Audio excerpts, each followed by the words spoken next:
So, I want to welcome you to the 2018 AALS meeting and symposium on intellectual diversity and what to do about it.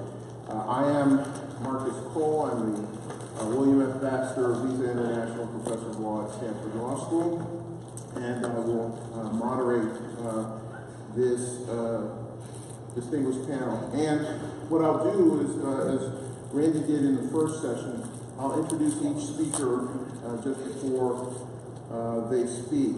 But just a note that the CLE attendance sheet is located in the rear of the room, and if you sign it, the ALS will verify your attendance at this program for CLE purposes.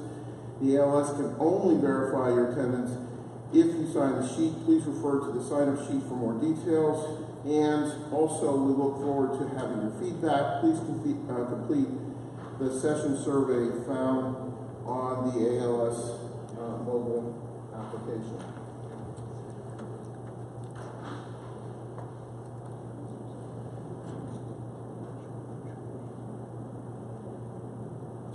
So today, with us, we have a distinguished panel of speakers to address the question of what, now that we've just positively settled the question as to whether there's a problem of intellectual diversity in law schools. We have speakers to address the question of what to do about it. And we'll go in alphabetical order as listed in the program.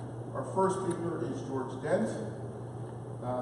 George is the Professor Emeritus of Law at Case Western Reserve University School of Law, where he teaches business associations, mergers and acquisitions, and business planning. He also co-chairs the subcommittee on constitutional adjudication of the Religious Liberties Practice Group of the Federal Society, and he is chairman of the Ohio State Advisory Committee to the U.S. Commission on Civil Rights. Thanks, Marcus. I think the first panel did a great job in describing the current situation. But I want to add one point before I get to my main theme. Just as public choice theory helped us to understand the behavior of government bureaucrats, so I think we can understand political correctness better by analyzing the economics of what we could call the social justice industry. Far left scholarship typically leads to the hiring of left-wing academics, the creation of centers, institutes, major expansions of academic bureaucracy. One of the phenomena of higher education in the last couple of decades has been a huge expansion of the number of administrators. A great deal of this is in response to demands of the social justice industry. I think this is something we need to think more about. And I'm working on an article about this, and I heartily solicit any suggestions that you might have. Okay, so what is to be done? I think we can take it as a given that the Academy will not reform itself. I learned as an undergraduate at Columbia in 1968 that the far left considers the Academy to be the soft white underbelly of American society. And having seized control of the Academy, the left will not voluntarily surrender 1 inch of it. It's a change, it's just going to have to come from the outside. And what might that be? In legal theory, boards of trustees are the governing body of the school. Few trustees are far left, so you might think that they would be doing something about the current state of affairs, but in fact they routinely rubber stamp administration plans. The American Council of Trustees and Alumni, ACTA, has made an effort or led an effort to get trustees to actually do their jobs, but that effort has generated very little fruit. frankly, I don't hold much hope for it. 2/3 of our state legislative bodies are controlled by Republicans, including both houses plus the governorship of my own state of Ohio. Yet Ohio State University is, I would argue, the largest political action committee in the state, and it is, of course, entirely on the left. So where is the legislature? The short answer is not doing anything at all. To begin with, most legislators and most voters simply don't know what's going on. So in terms of what is to be done, I think that one challenge the very first challenge for anyone who wants to see change is just to publicize how politicized and extreme our universities have become. Perhaps we can start a virtuous cycle in which news of campus abuses draws the attention of citizens and officials, who then demand more information and ask some questions like, why don't you have any Republicans or conservatives on your faculty? Why do you squelch conservative and even moderate voices? Why don't you give students due process? State legislatures, I don't think, should make individualized hiring, tenure, and course offering decisions, but there still is a lot that they can do. Since most schools now hire only from the left, one thing to do is simply to create new institutions, centers, divisions, with independent governance structures, including hiring and tenuring. And there's already one good model for this approach. The Arizona legislature has created the School of Civic and Economic Thought and Leadership with the help of some private money from the Kochs at Arizona State. And so this is an independent school that clearly was intended to get out of the governance structure that exists at a state university. Institutes like this can be funded by shifting some funds from the university's budget. The legislature probably should not dictate how many budget cuts should be allocated. The administration, the university administration do that. And although they shouldn't decide individual course offerings, state legislatures could make some broader decisions about academic policy. For example, eliminating the requirement that students take a number of politicized diversity courses in order to graduate. Again, I mentioned the economics here. If you offer courses the students don't want to take, what do? Well, the answer is you get the administration to make them mandatory, and then you have lots of students. Most states have a chancellor or board of regents to oversee higher education. Typically, these officials are like the trustees, pretty much figureheads. State legislators would not have to get involved themselves. They could prod the chancellor and the regents to make needed changes. So again, if legislatures would simply tell the chancellors and regents to do their jobs, we might start to get some change. The federal government can also get involved. At least it should require schools that receive federal money to grant free speech, due process, and freedom of religion. The federal government could also bar Title VII. It could also impose Title VII's bar on race discrimination. It could also end the monopoly on accreditation that is now possessed by a few regional accrediting agencies, which would allow for more diversity. Okay, now now, is it shocking that I propose government intrusion into the sacred groves of academia? That I understand is a valid concern, and one that I would respect if our universities were politically neutral educational institutions.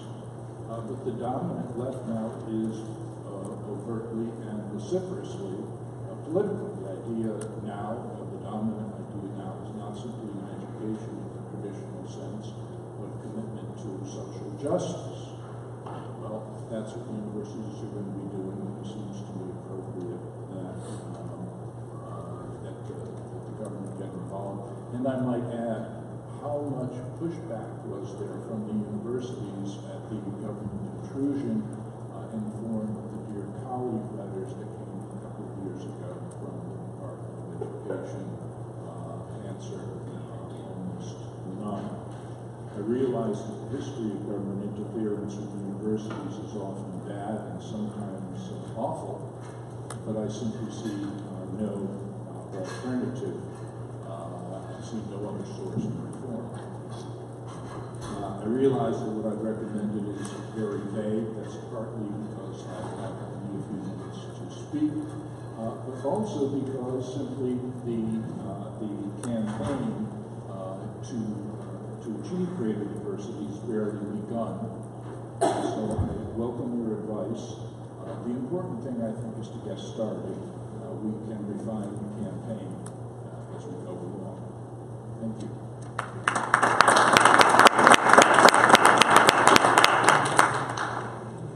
Thank you, George.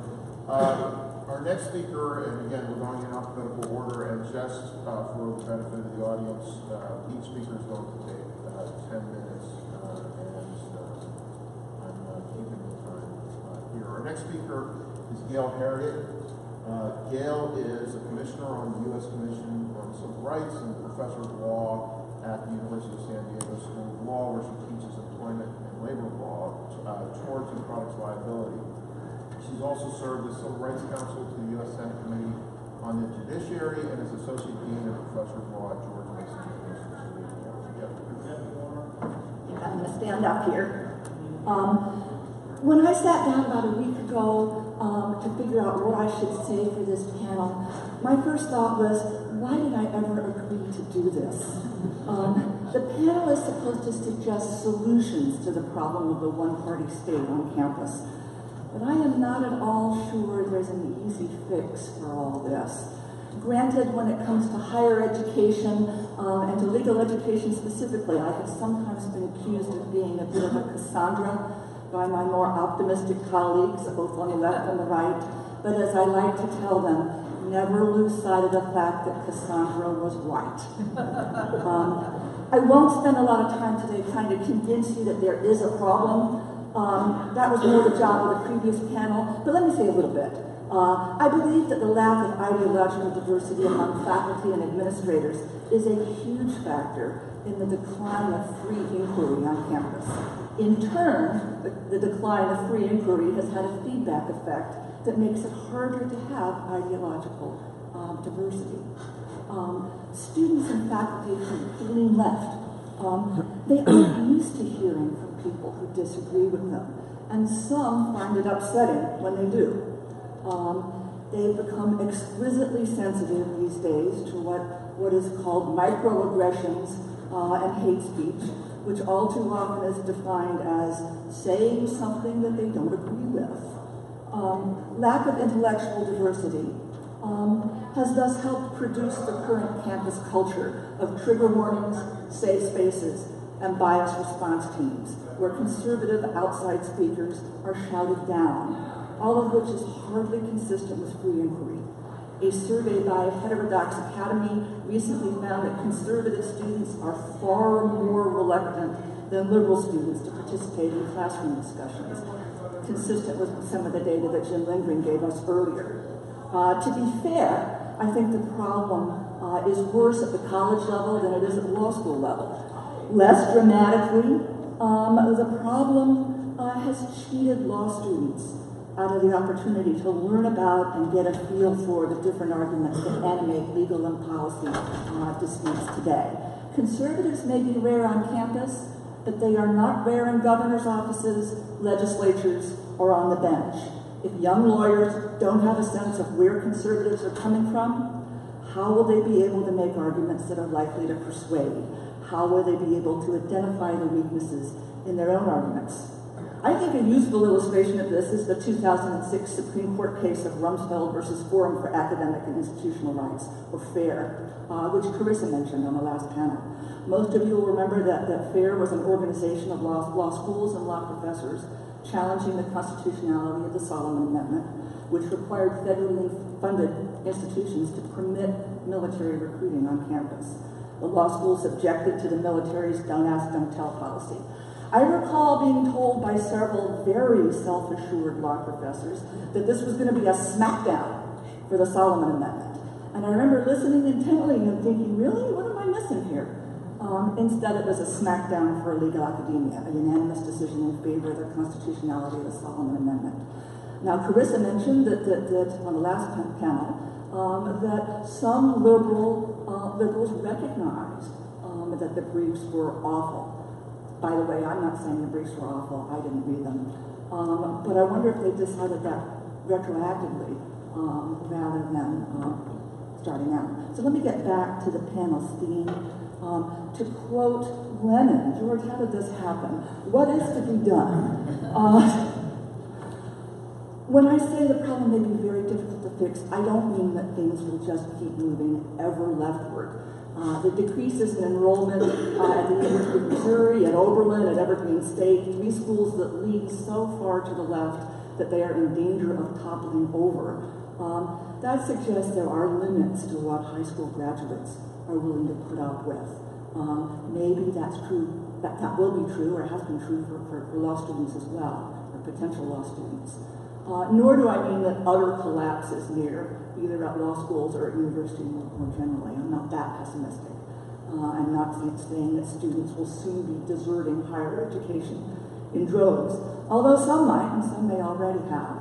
I saw a news story recently in which Chinese students were starting to question whether an American college degree was really worth it.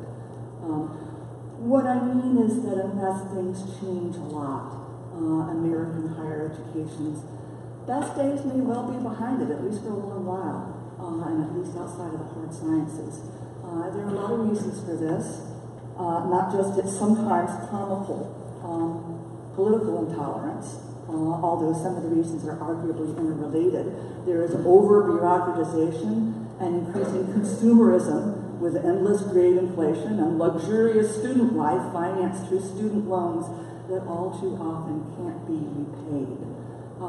Part of the reason for my pessimism is that universities evolved many years ago to insulate themselves from external influences and also to disperse power internally among many decision makers. On balance, at least in the past, that's been a source of strength.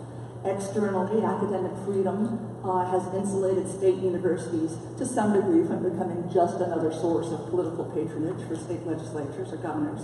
Internally, tenure and shared governance evolved as a means to disperse power on campus. They make it difficult for a university official with delusions of grandeur to come and say, here's how a university should be, or for educational groupthink to entirely take over campuses.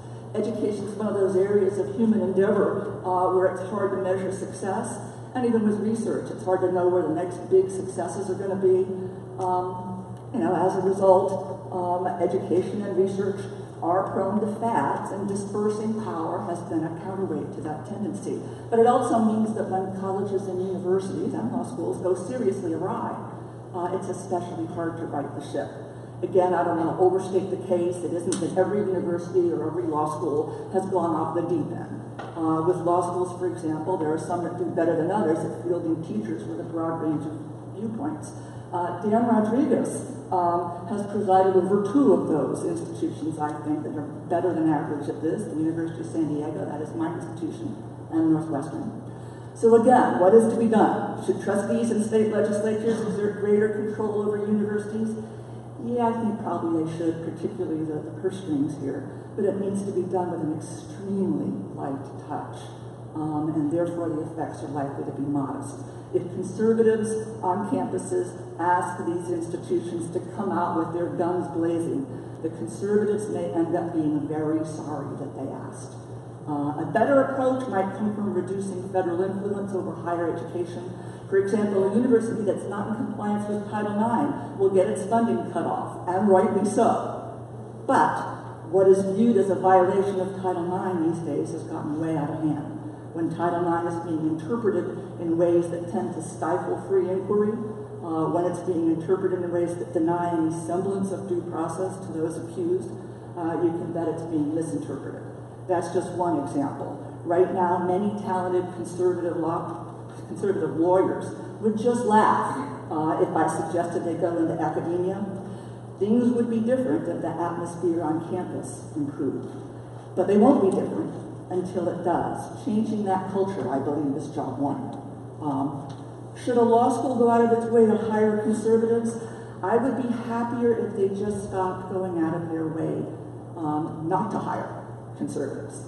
I want an environment where faculty job applicants don't feel they have to delete references to the Federalist Society from their resumes.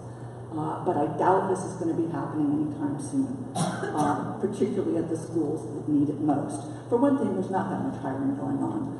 But more importantly, we live in polarized times, not just on campuses, but across the country. It's something we have to change. If we don't, we're doomed, doomed, doomed, and you heard it here from Cassandra first. To give you a sense of it, back in 1960, a survey was taken that asked respondents if they would be displeased if their child married someone outside their political party. Only about 5% said they would be. Much more recently, a similar poll was taken in which the question was whether they would be upset if their child married someone from the other party. An astonishing number, 40% said yes, and it's not a survey fluke. About a dozen polls over the last decade or so have shown that those numbers steadily rising. But furthermore, I don't want policies that demand faculty hire for ideological diversity. I don't want a mentality where every law school thinks it needs a social conservative, a libertarian, a populist, a Marxist-Leninist, a Maoist, and a monarchist in order to be successful. Faculty candidates shouldn't be marketing themselves as representatives of particular viewpoints. Among other reasons, it would stunt real free inquiry, since faculty members hired to be the token such and such will feel the need not to change their minds. Marcus is telling me my time's up, so I'm going to be a good player here and stop right there.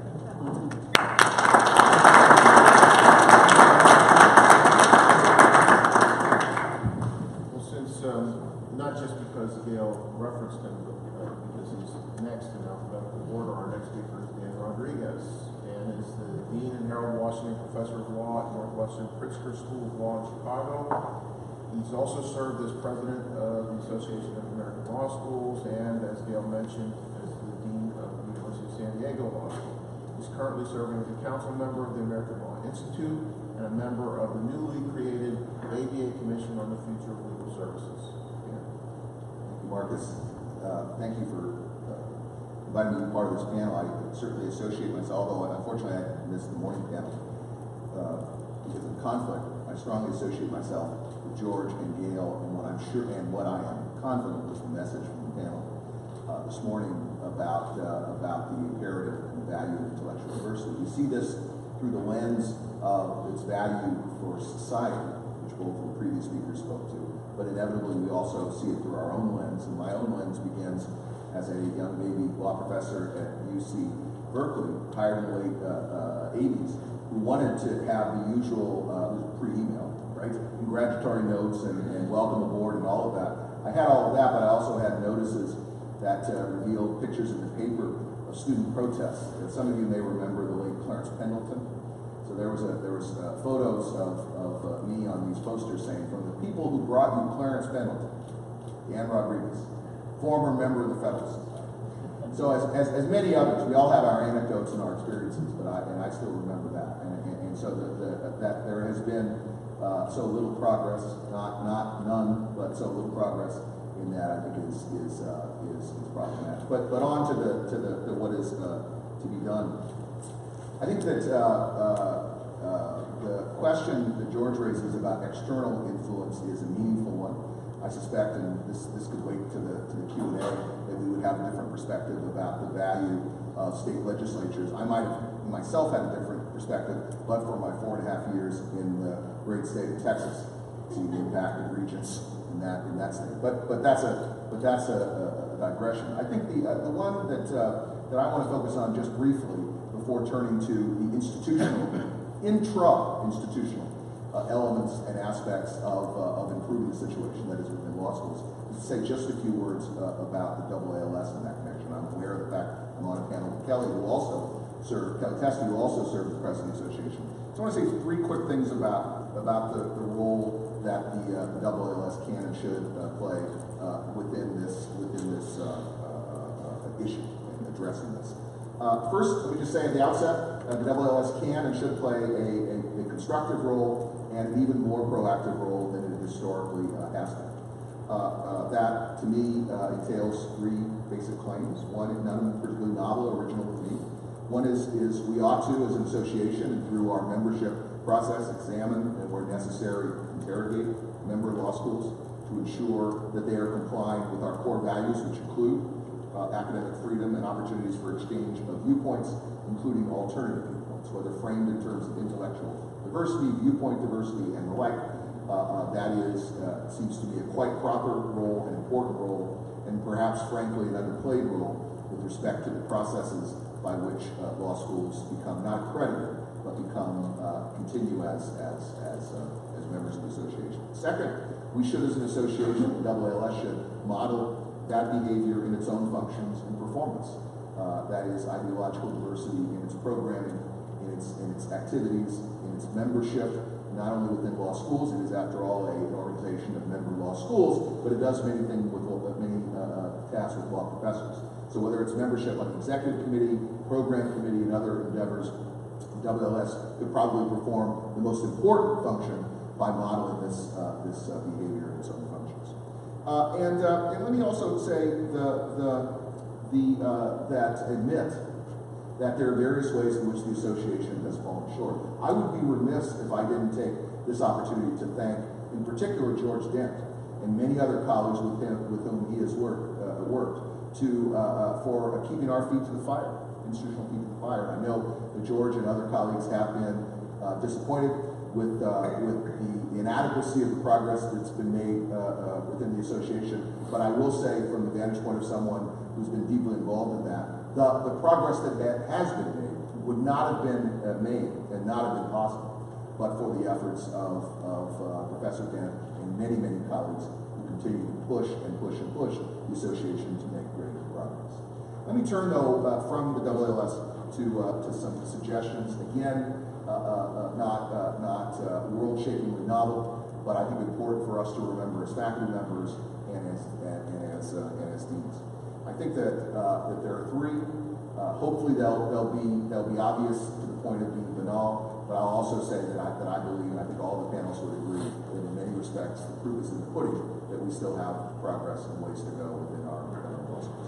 One is a law school should be absolutely manifestly committed to fostering an intellectual climate in which diversity of viewpoints thrive and are nurtured and spirited through intentional institutional action. And I want to underscore intentional institutional action. I think there is a tendency, given the robustness of the Federal Society on the one hand, within law schools, and the American Constitutional Society on the other, not to mention other various student organizations, for deans and faculties to expect students to carry not only the laboring oar, but most of the activity associated with promoting the diversity of viewpoints and intellectual exchange. I'm talking mostly about activities outside the classroom. In some sense, that gives law schools a pass. In an important sense, it gives law schools a pass. There's no doubt FedSoc and the ACS has and continues to promote ideological diversity, certainly in the schools in which I've been privileged to attend.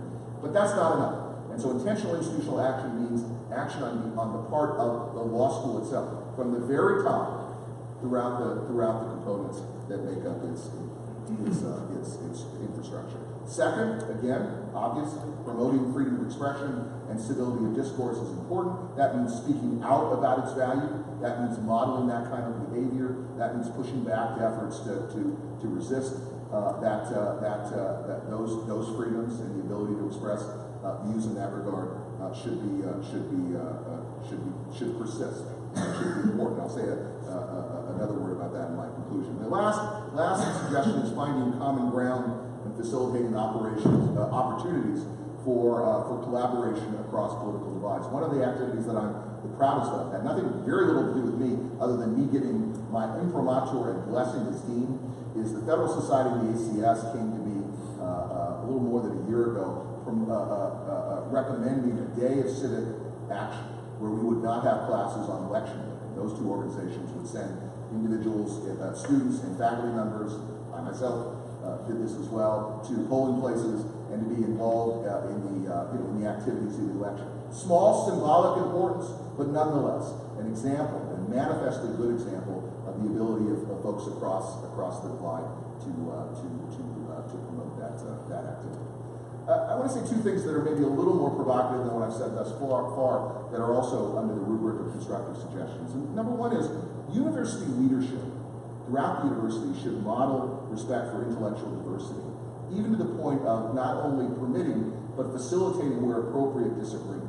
My president, President Northwestern, has been a very conspicuous and controversial voice in favor of safe spaces, in favor of accommodations to student interests. It's sort of interesting and maybe in some ways peculiar that across the divide of Chicago, that Bob Zimmer, President of the University of Chicago, has been, it's fair to say, the boldest voice in favor of a model of freedom of expression. It's very much connected to a tradition at the University of Chicago. My president of Northwestern University, in some sense, although I would not characterize him as anti-First Amendment free speech, although some do, I think it's very different. The point is, and some do is the point. The point is, he permits the engagement across those political controversies of his university leaders, other deans like myself, who are very different to me, and also the faculty. That's very important. It's not to give him a prize, but just to say university leadership from the very top should model that behavior. I'll conclude on this note. To me, the most disconcerting activity in the space of law school anti-diversity of the last year was what happened at the University of Pennsylvania, where dozens of many law professors signed a petition in objection to Amy Wax's co-authored op-ed from last year. Some of you may have heard of that. And Larry Alexander, too. I didn't miss that fact. But that activity, not the op-ed, but the activity of those faculty members represents not an existential threat, a deep threat to intellectual and diversity. So to castigate those faculty members, as I will publicly, for signing on to a letter of that kind at that moment about that subject, strikes me that we have legions to try, many miles to go, and many operational recommendations that foster a climate of intellectual diversity. Because the sad fact is that happened at the University of Pennsylvania. The truth be told, it could happen at 50, 100 other law schools in the United States, and that's a serious problem. Thank you very much.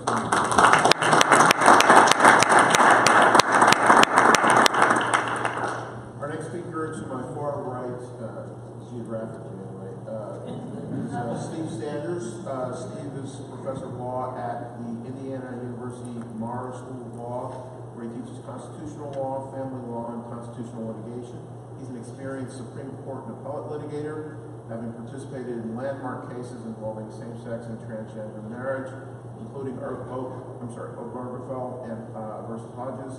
And Professor Sanders also regularly contributes to the Huffington Post, the American Constitution Society blog, as well as the SCOTUS blog. Steve Sanders. Thank you. I'm grateful. I think it's Josh Blackman who's responsible for my being here. First of all, as you can probably tell from the bio, I'm pretty much a dyed-in-the-wool hardcore American Constitution Society person in my in my personal commitments, in my views and understandings of the Constitution. But I think Josh and hopefully some other friends here as well also know that I walk the walk on intellectual diversity, or at least I try to. I'm probably my law school's most frequent guest at Federalist Society events when they need a debater or a commentator or somebody on the other side. And I do that not out of a sense of obligation, but because I enjoy it, because I admire, and I'm serious, I admire the model of the way the Federalist Society does business in law schools at conferences like this. I also try very hard, because of my deep commitment to academic freedom, to be an honest broker in the classroom, to promote my conservative students as well as my liberal students for opportunity. So anyway, I appreciate the opportunity to be here. I want to start by, I think part of saying what is to be done is also understanding the problem, defining the problem. So we'll spend just a minute or two addressing some of the statistics that Jim Lindgren showed at the beginning. First, I'm not sure why we would assume that law professors would be sort of equally divided ideologically. No other profession is. Flight attendant, overwhelmingly Democrat. Pilot, overwhelmingly Republican. A pediatrician, overwhelmingly Democrat. Neurologist, overwhelmingly Republican. Architect, overwhelmingly Democrat. Home builder, overwhelmingly Republican.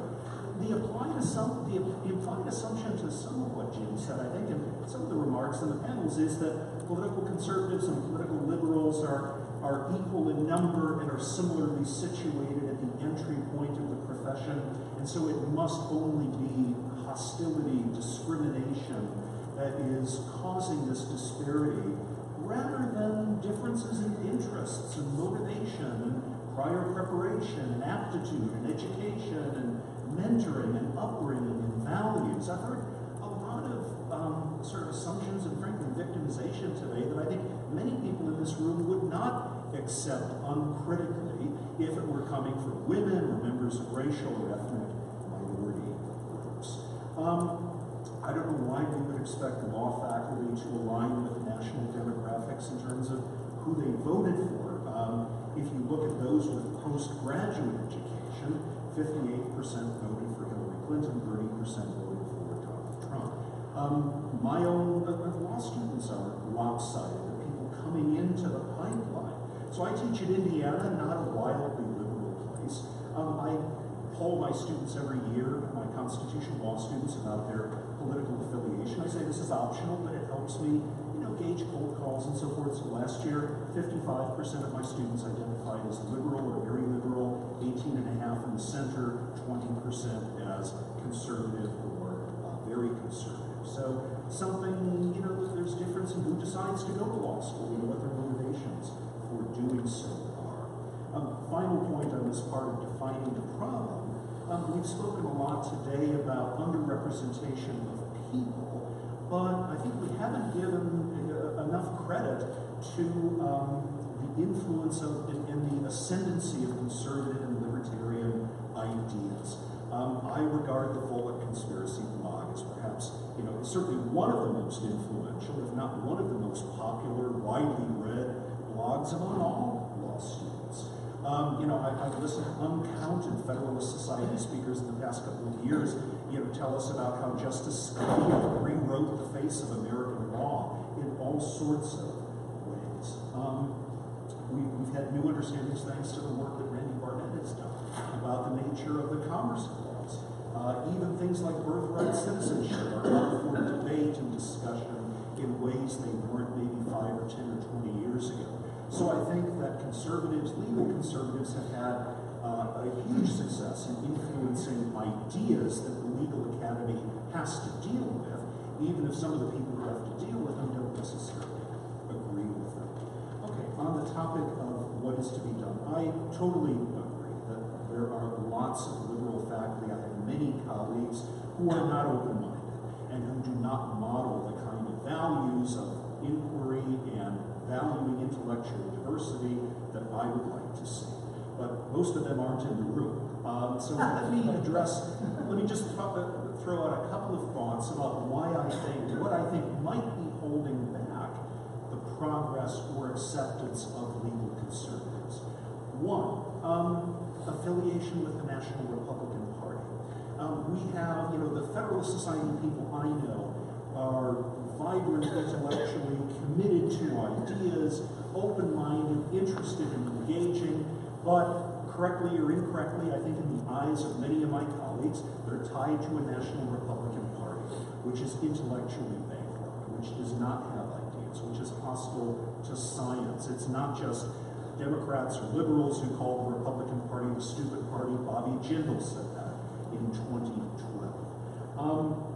The perception of the Federalist Society among so many of my colleagues is not the great debates and the commitment to equal time that they have in the programs and the way you run your conferences. It's the installation of Neil Gorsuch through an illegitimate process that the Federalist Society helped to facilitate and preside over and was involved. I would say, who are, among legal conservatives, who are your Jennifer Rubins? Who are your Michael Gersons, your Charlie Seitzes, your Bill Crystals?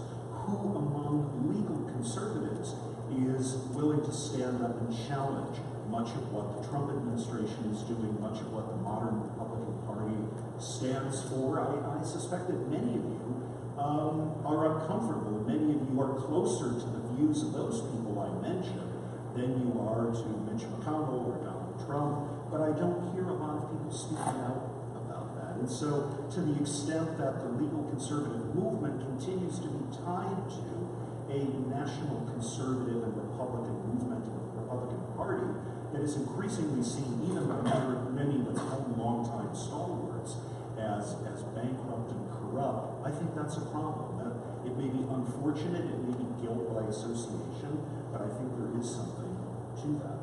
The second suggestion, I think there is still some insularity, some hiding your light under a barrel among people at the Federalist Society. So I know there were lots of people who were at the AALS, who were here in San Diego, who participated in the Federalist Society convention, but did not participate in the AALS, and frankly aren't here today.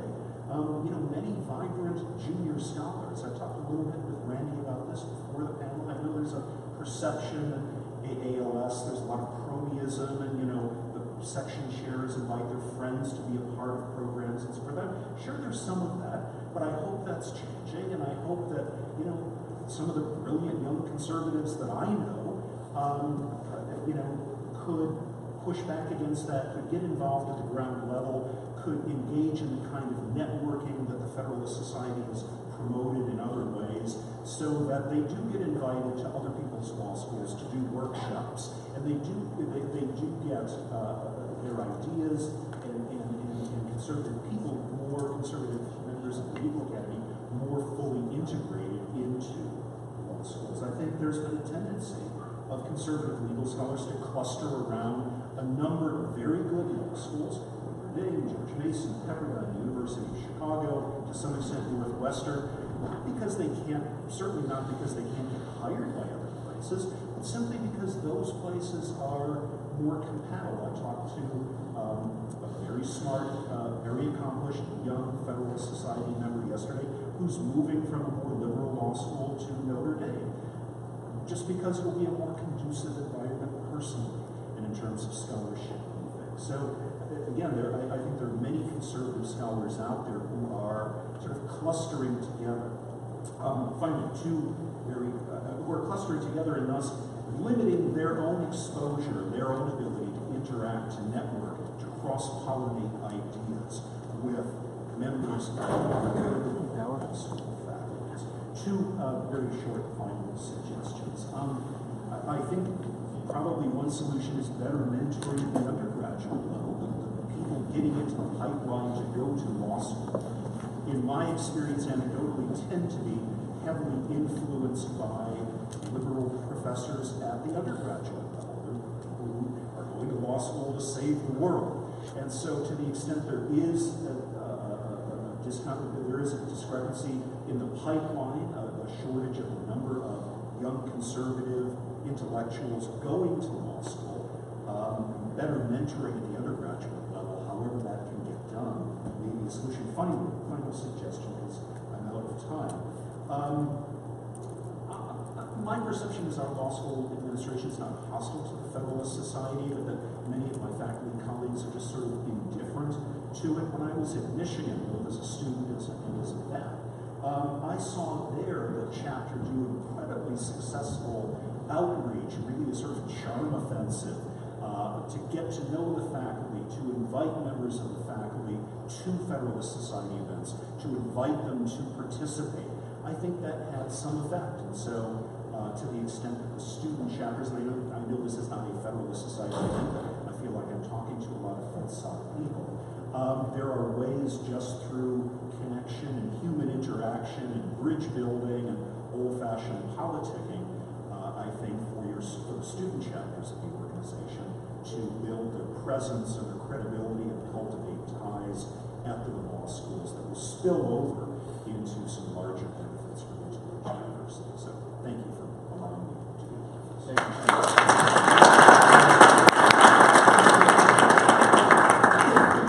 The last speaker is Kellye Testy. Kellye is a longtime leader of legal institutions. She's currently the president and CEO of the Law School Admissions Council. She's the former president of the AALS.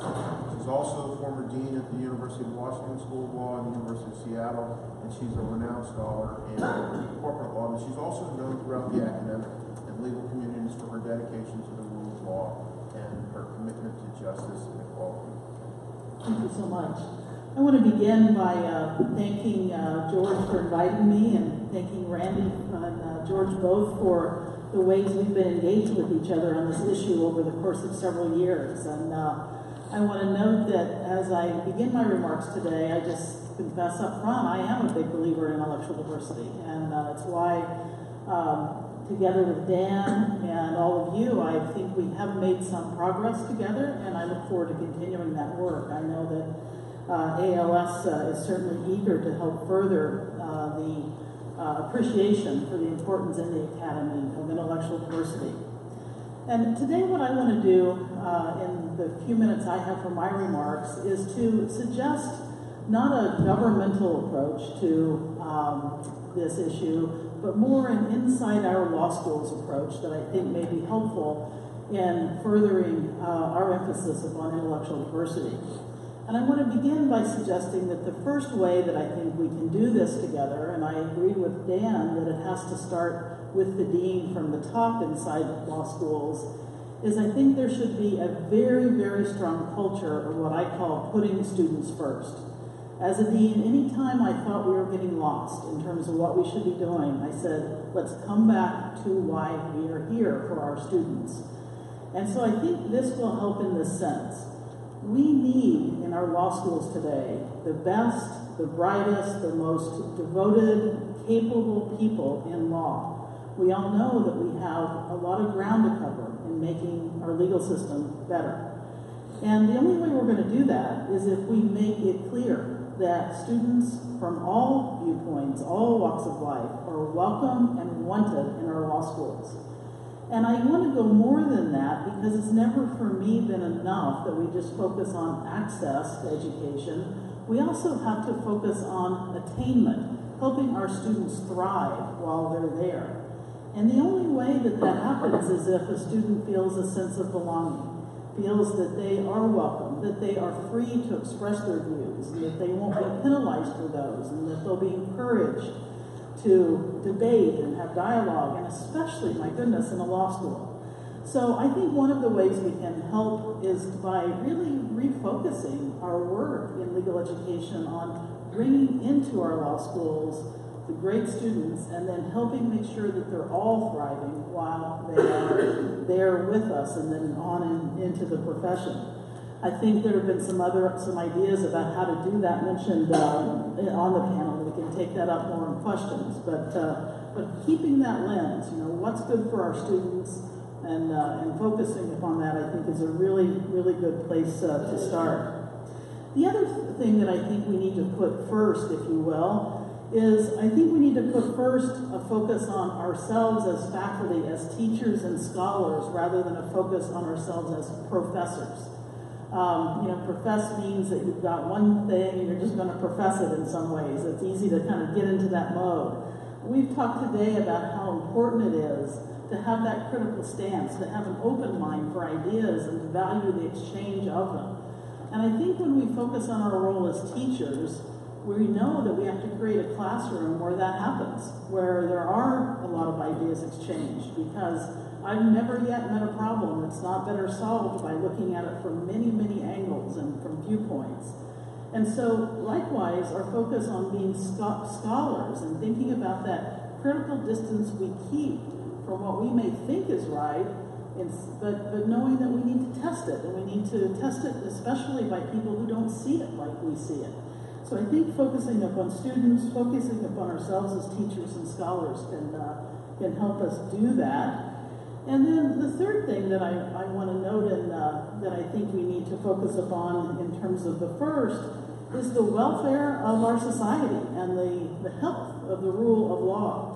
I am deeply concerned right now by how tribal, as the first panel mentioned, that we've become, where there's this tendency to only speak within certain groups where you think you alike. And I also believe that when we put the welfare of the rule of law, the welfare of our justice system first, that's going to help us see that of all professions, it must be law to help people learn to talk across differences, to build bridges. Wendy Perdue, as our president of AALS this year, that's her theme, is building bridges. And I think that gives us a wonderful opportunity to see how legal education could be a leader on campuses in building those bridges and helping us as a society come together and learn how to do that. I want to share now, and as I mentioned, that those three first, students, teacher, scholar, and then the quality of justice and the rule of law can help guide us, that I want to let you know that I really do think this is possible.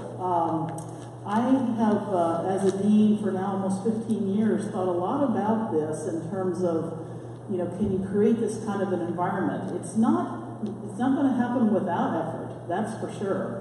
But I do think it is possible, and I've seen good examples of it. Dan gave a couple examples that he had experienced as a dean. I certainly have experienced that, but it does take leadership. And because of our system of shared governance in legal education or higher education, it must start with the dean, but it can't end there. Because as you all know, deans don't decide who gets hired, who gets tenured. That is a process that's largely faculty driven, just as curricular design is.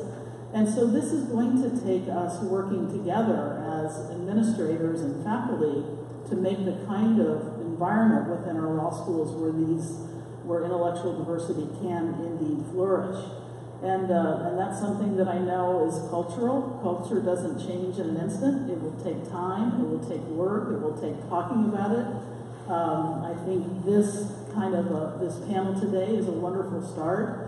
And I know that, over the last few years, I think there have been good examples in the way that AALS has worked with the Federal Society. I know I've enjoyed as president being able to attend and welcome and have that, for them to be here evenly, right? As we talked about yesterday. So those are some of the things that I think have been very helpful. I will share with you that one of the things I think that gives me some hope that this is possible is I'll share what I think of as a little bit humorous, but it was always a test for me to see whether I was succeeding in making sure I was creating a good environment by the kind of confessions that came into my office. And every year I would have a student walk in and say, Dean Testy, I'm so sorry. I hate to tell you this, but I am going to become a prosecutor. And the next day, I would have someone come in and say, Dean Testy, I'm so sorry, but I'm going to become a public defender. In other words, people make assumptions about where you may be in terms of how you think of the world. And in each case, I would say to them, what I need you to do is to be a great lawyer. And, it may come as a surprise to you that, whichever of those positions you pick or any other, have at it. And then lastly, I'll close with another, I thought, humorous story, which is after being a dean for, I think, almost 7 years at the University of Washington, I had a student come into my office and say, I understand this may upset you because of your political views, but I really think you should come to speak to the the AALS group, the Gay and Lesbian Law Society here. And I said, well, okay, but as long as I can bring my wife. And, so that just goes to show you can create some room for difference. And thank you very much. It's good to be with you today.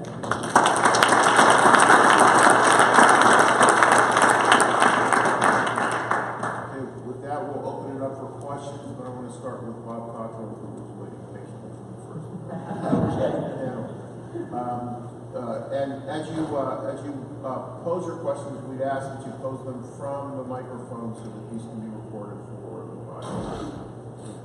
Bob Cottrell, George Washington University. I'm very much committed to this project of intellectual diversity in the law schools, perhaps because of my own sort of confused views. I mean, I'll just give you an example. I believe that we should have a policy of having gun stamps so that the poor can get high-quality firearms. If you're not offending both sides, you're probably not doing your job. But I have a kind of pessimism about this, and I think the word tribal really sort of sums it up. To a great extent, our political differences, unlike political differences in previous generations, go very much to the way people identify what is indeed good and evil. That we sort of, to some extent, have gone beyond the idea that, well, we have political differences, but they're based on a kind of consensus that, to some extent, we all share. I think the figure that was brought out, in 1960, 4% of people had difficulty with people marrying somebody outside of their political party. Today it's 40%. And that indicates that we're not only seeing people as mistaken in terms of X policy or Y policy, but in some senses fundamentally wrong. Now we believe that, I think, in previous generations about race, that your views on race may very well have indicated your moral quality as such. But now it's been extended to a number of other areas. If you believe, can people who believe that same-sex marriage is a fundamental right be reconciled with people who believe that that's in some ways fundamentally against God's law? The same question might be made of abortion and a number of other issues. So that we're no longer simply talking about, as we might have, say, in the early 60s, will Medicare cost too much, or will it greatly improve public health? We're now looking at people who are political opposites and saying there's something fundamentally wrong with this person because they take that kind of view. In that kind of atmosphere, I want to get intellectual diversity, but I think we should not underestimate how difficult it may very well be with the kind of moral/cultural cleavages that we now have in our society.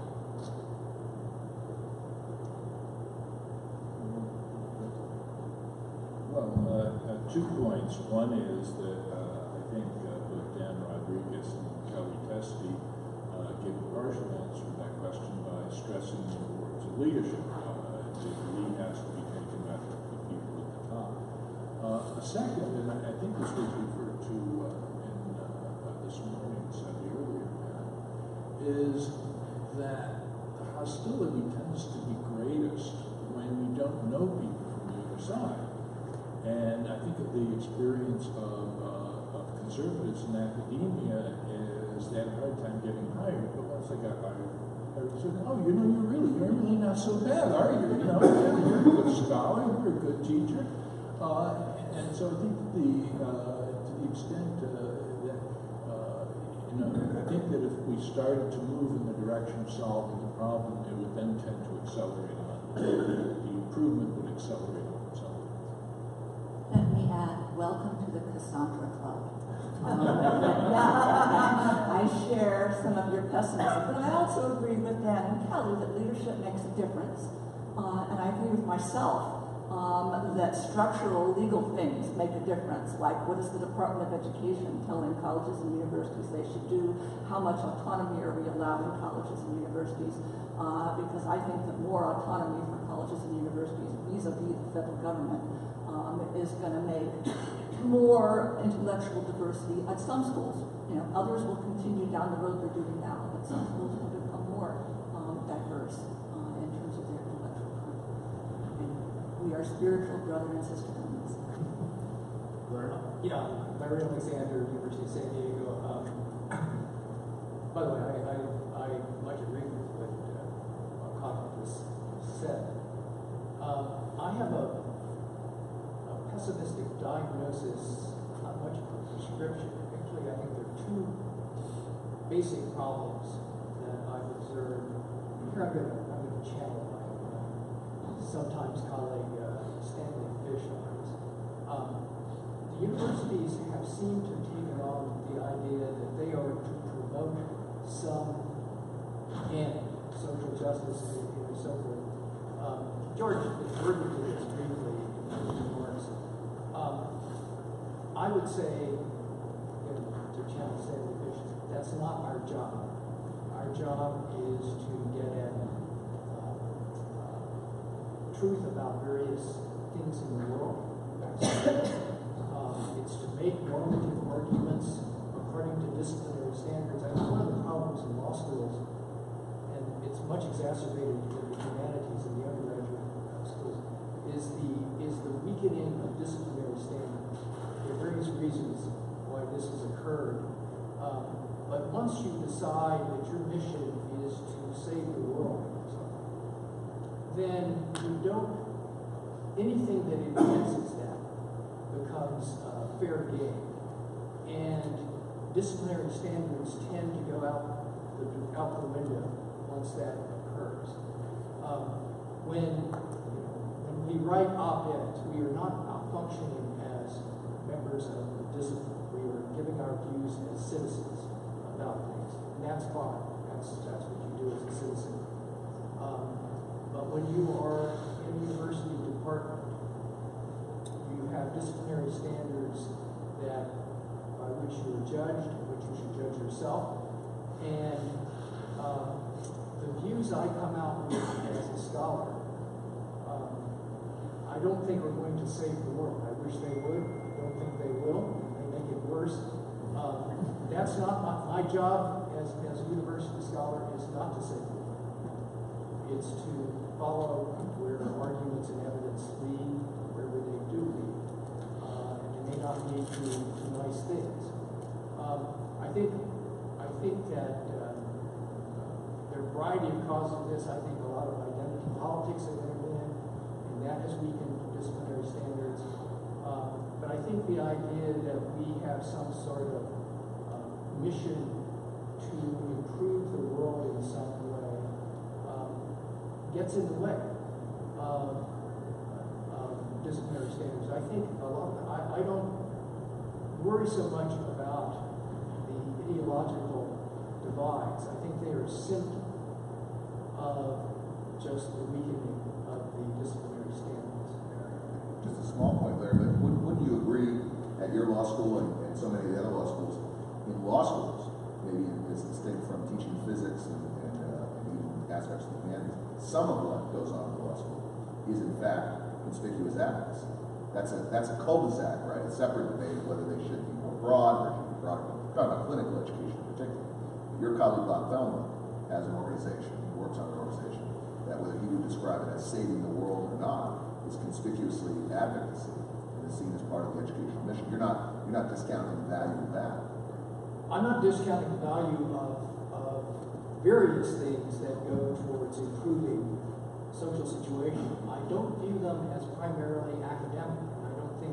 I don't think that's why I don't hire people for that reason.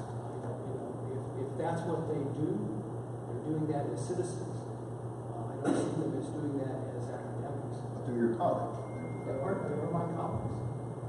Is there a difference between wanting to save the world and simply wanting to explain the world? Because sure, there are lots of academics who engage in overt advocacy, and think of themselves as saving the world, and many law students go to law school for that.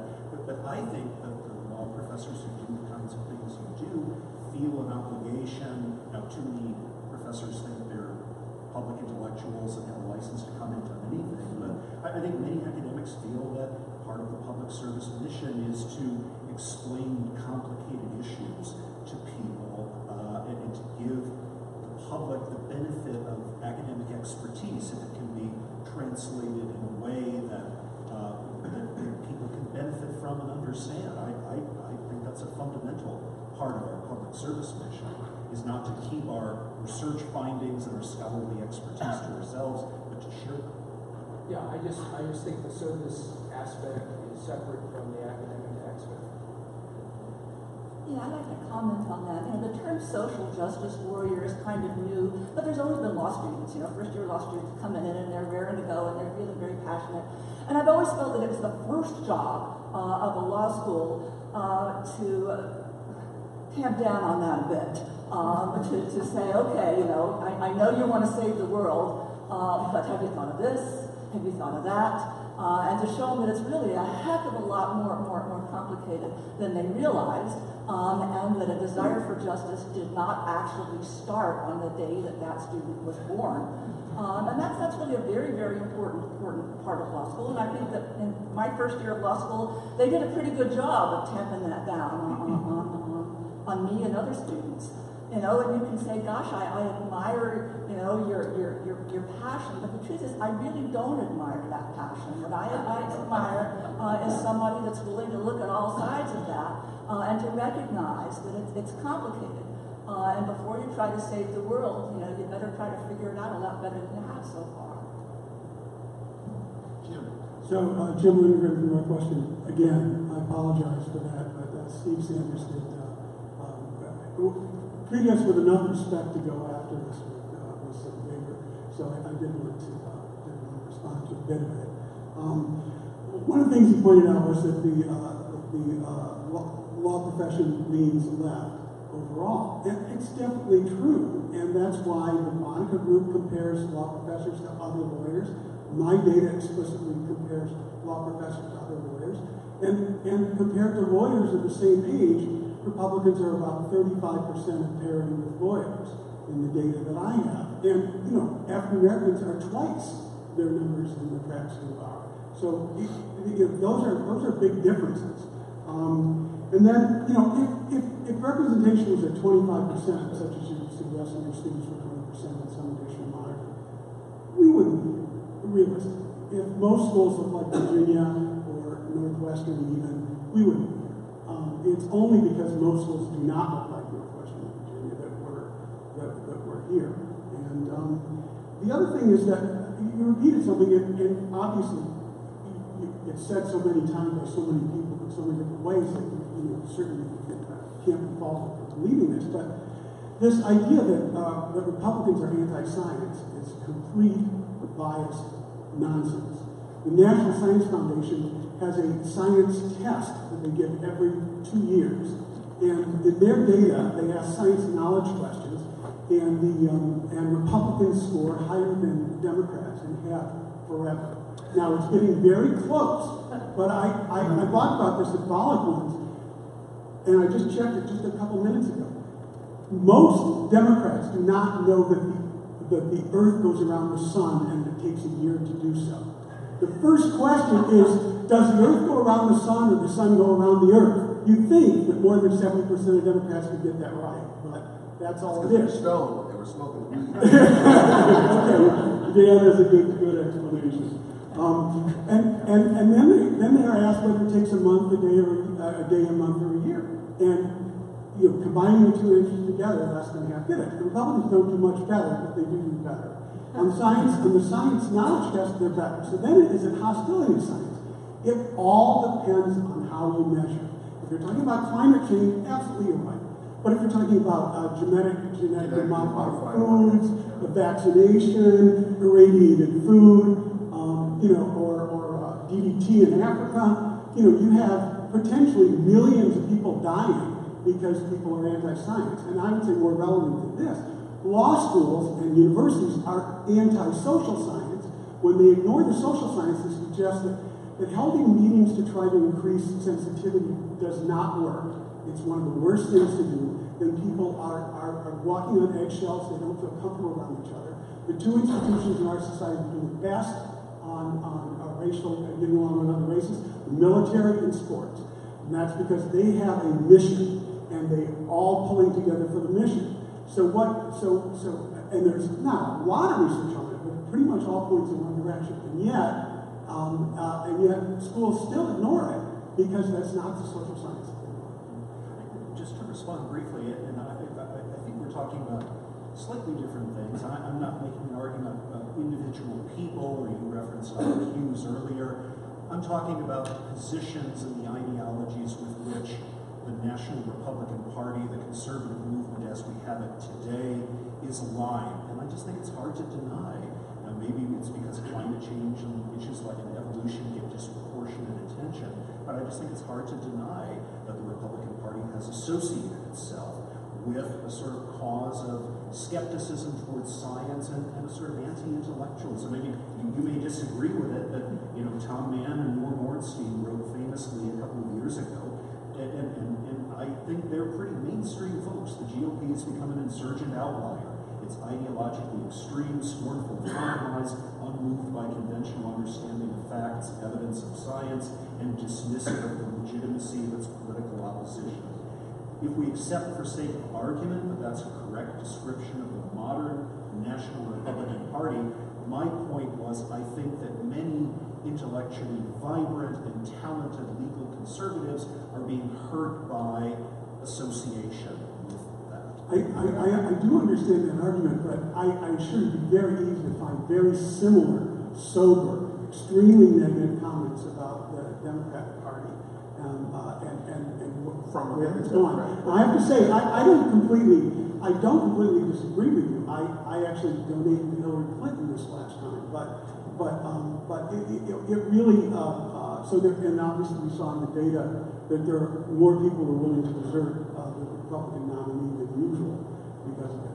But and there is something to the difference between the rank and file and the.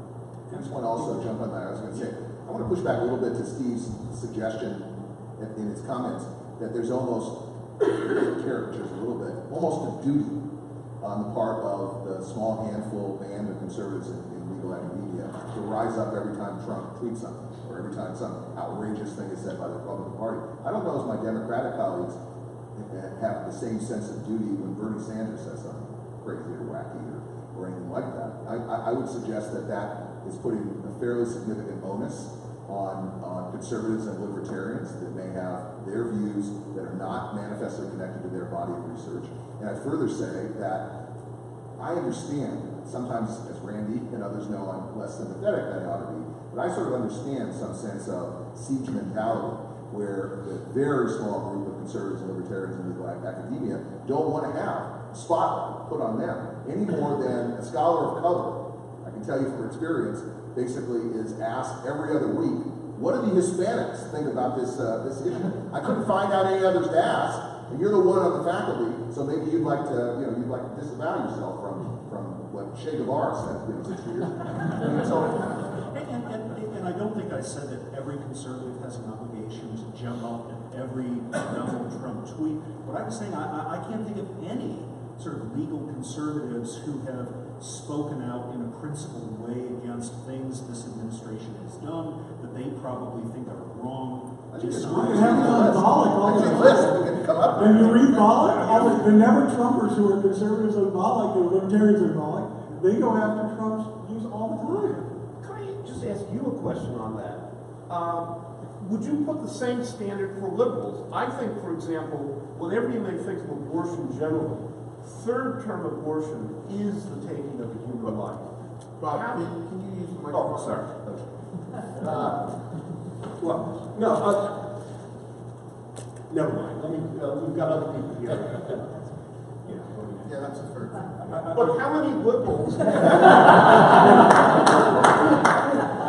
do, as a regular watcher of Rachel Maddow and MSNBC, during the Obama administration, I remember seeing lots of segments, lots of critical commentary from liberal TV hosts about things the Obama administration was doing. For not being left-wing enough. Realistically. I have two questions. Can you tell us? Stephen Sachs here. The first is more structural. To what extent do changes in the legal entry-level hiring market result in changes in the pipeline? I'm thinking of the increase in PhDs, the increase in fellowships, which can be sort of anywhere in the country, which requires essentially 2 nationwide moves that make it very hard for people who have sort of young families to pursue academic careers. To what extent are those trends, those sort of increase in law and movement, move away from more doctrinal treatise like scholarship? To what extent do those things affect the pipeline for different ideological persuasions? Are they correlated with anything of interest that might explain part of the problem? And the second thing that I do want to raise with Professor Sanders is I've always been struck in debates over, the sort of Israel-Palestine issue, over sort of who is called to account for what. So people expect Palestinians to sort of have a position, and hopefully a position that they favor, the interlocutor favors, or to ask someone who is Israeli or even someone who is Jewish to sort of have a particular position, or just to call out their side in a way that you wouldn't hear like, oh, you're Russian Orthodox, what do you think of Chechnya, or something like that. That would seem very odd. And I wonder whether the dynamic of doing that is just a reflection of the sense that this is a strange group, this is a group that we don't sort of understand. I hear about people who are sort of like them on the news, so I need to, ask them whether they're like the news people, and whether it's sort of a reflection of the amount of distance and prejudice that people hold. That would seem like a plausible thing to ask. Do you want me to respond to that? I know you got a really entire question. Of course. So, this is responsive, Steve, to what you're doing. Again, I wasn't meaning to sort of dwell on what I think of as the duty of conservatives to speak out and so forth. It was more explanatory. I think among people of college education and higher generally, the current Republican Party and its standard bearer, Donald Trump, are a pretty bad voter and are disapproved of strongly by people of the demographics that we're talking about that make up our colleagues, our students, our scholarly communities. And so really my point was to sort of explain, I fear that legal conservatives are hurt by association with that movement, with the current Republican Party. One way of perhaps dealing with that would be to have some separation, to have more public disagreement, to have more high-profile people willing to criticize what the Republican Party as the organizer of Originalists Against Trump, at least a few of the members are actually in this room. I can say that that's in fact quite common, and the sense that it isn't made even more of an issue.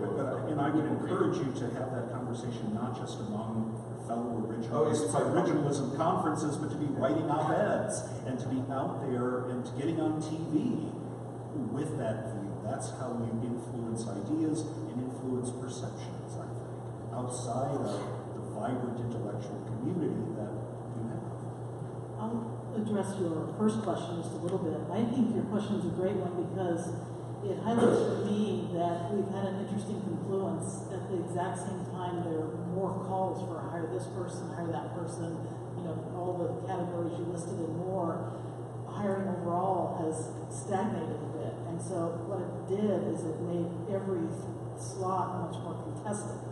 I remember, I joined the Academy in 1992, and at the time when I did that, our curriculum fit on one page that was single-spaced in the law school. Today, it would be 4, 5, 6 single-spaced pages. And so you have, I think, just so much pressure on every hire that it makes it such a contested, who are you going to hire? So I think your question probably has some good points about what that's brought. Just the law and I think cuts in all sorts of ways. Law and economics, Yeah. favor the hiring of conservatives, et cetera. There's probably other fields in different directions. So we're almost out of time, so I think we have time for one more question. Samuel, you here's the Texas office. So it seems to me that one of the challenges of the academy is the normative mode by which citizens have been trained in law as a social phenomenon. But when we talk about diversity, the intellectual diversity in the classroom, does it mean that these positions that people can present are equally valid? And if this is the case, what's my role as scholar in the classroom? Thank you.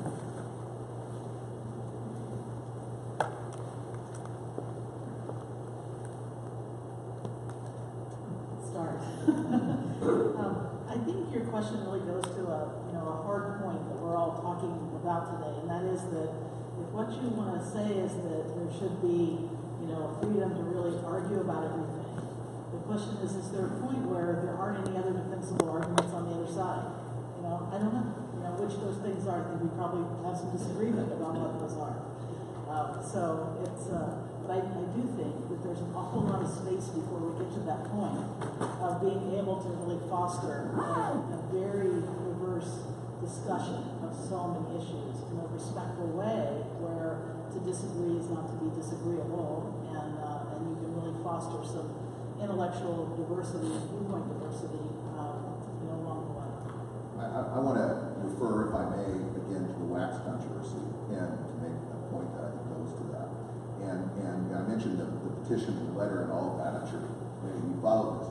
The other thing was just quite extraordinarily noxious, it seems to me, and how that was playing out. It was what I understood to be, I'm not part of that faculty, a widespread request by a large number of students to basically say, she shouldn't teach a required course. I don't want to be subject to, to perspective or point of view in this course and commanded to take it. I think any acceding to that kind of demand, regardless of the particular context of that, represents truly an existential threat to the kind of pluralism and different viewpoints. The assumption that someone has strong political point of views couldn't be intellectually pluralistic is the belief, for all of those reasons. That to me, to the extent that any institutions, for whatever way, and I've seen it happen, including at the university where you are, you can guess what I'm talking about. The sense that there's a regulation of who should be teaching students is really, really problematic. So with that, we're going to have to conclude this panel. I want to thank our panel.